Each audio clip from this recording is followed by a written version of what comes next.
What is going on, YouTube? So I wanted to come back today with my 2016-2017 way too early NBA Rookie Awards predictions. So I'm just going to go through first, second team, Rookie of the Year, basically all the basic stuff. I know that for the all rookie teams, you don't have to do exact positions, but I thought it'd be a little bit more fun to do it that way. Anyway, yeah, start with the guy who I think is going to win Rookie of the Year. I'm not really going to get too creative with it. It's not really going to be too exciting. I'm going to pick the number one overall pick, and that is Ben Simmons. You know, I've been up and down with Ben Simmons and Brandon Ingram, who's better than the other. And I said this in another video where I was comparing the two, and I just said, you know what? They're different players. They have very different skill sets, and I actually think both will be very good in the NBA. So anyway, let's go ahead and get into my NBA second team. And let's start at the point guard spot. And I got Wade Baldwin. Now, Wade Baldwin, to me, will actually be a successful point guard or shooting guard, wherever the Grizzlies stick him at this year. You know, he's had a good summer league so far. Had a lot of faith in him going into the draft. His draft stock really rose at the end after the combine and everything. Teams started to realize with that wingspan, just with his overall measurables, that, he could be a special player in the NBA, and I actually think that could be true. At shooting guard, we got the New Orleans Pelicans' Buddy Hield.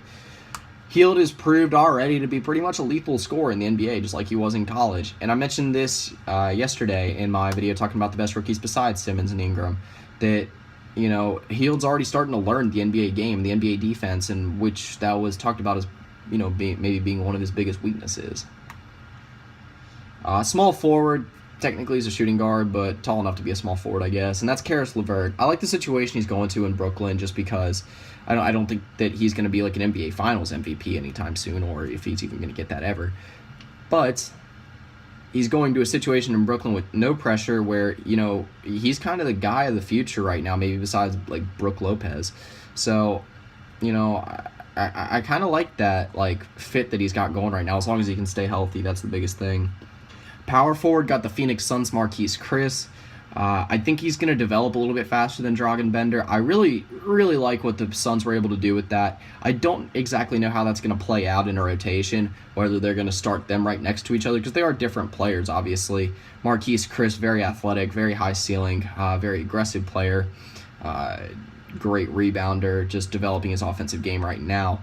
And then Dragan Bender, obviously, the kind of Kristaps Porzingis type of a 7'1", 7'2", player that's just got actually pretty decent athleticism for that size, and hopefully will be able to draw out and be a good long range shooter, maybe a stretch four type player.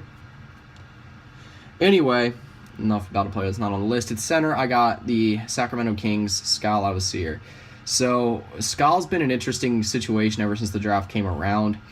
He was talked about as going into the lottery at some point, but there's something that, logically it probably shouldn't make sense, but there's something that seems intriguing about Skal Labissiere next to DeMarcus Cousins, or in the same rotation with DeMarcus Cousins and Willie Cauley-Stein. He obviously didn't live up to his billing in college. He came out as the number 2 recruit last year and was expected to be a top 5 pick. Still has that skill set, and we'll see if he can reach it. Again, I still think, because it is a thin class at power forward and center, I actually think that both my centers on here do play center sometimes, but they are predominantly power forwards. Anyway, moving to first team, start with the point guard, Kris Dunn. I mentioned yesterday I think he will be the best rookie besides Ben Simmons and Brandon Ingram. He's got something special. I think he can be a lead on defense and a pretty good offensive player as well. He's going into a situation in Minnesota with a team that's on the rise, with the rotation that I think he is just set up to succeed in. They got 3 guards right now that are all capable of starting, all capable of being good guards in this league, and all 3 provide their own value to the team. So, at shooting guard, I got Jamal Murray. The Nuggets, I've been starting to talk about it a little bit more recently. The Nuggets are a team that are, kind of slept on for this coming year. they've slowly but surely put together a very, actually a very good core of young talent right now. Emmanuel Mudiay, we'll see what happens with him in his development. One day he'll look great, and then the next day he'll just look forgotten or lost, or some Nuggets fans give him a lot of crap for how they think he's actually going to turn out or how he's turned out so far. But for what they've got, the Nuggets actually have a pretty good situation heading into the year. At number 3, at the 3 spot, small forward, I got Brandon Ingram. I think he's going to be successful whether the Lakers are, whether they're good, or whether they're bad.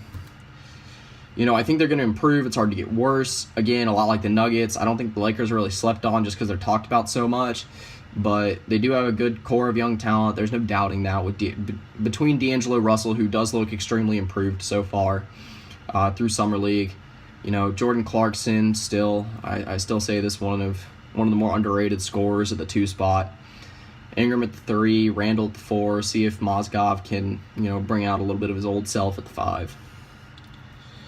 All right, so a power forward on the first All-NBA rookie team got Ben Simmons.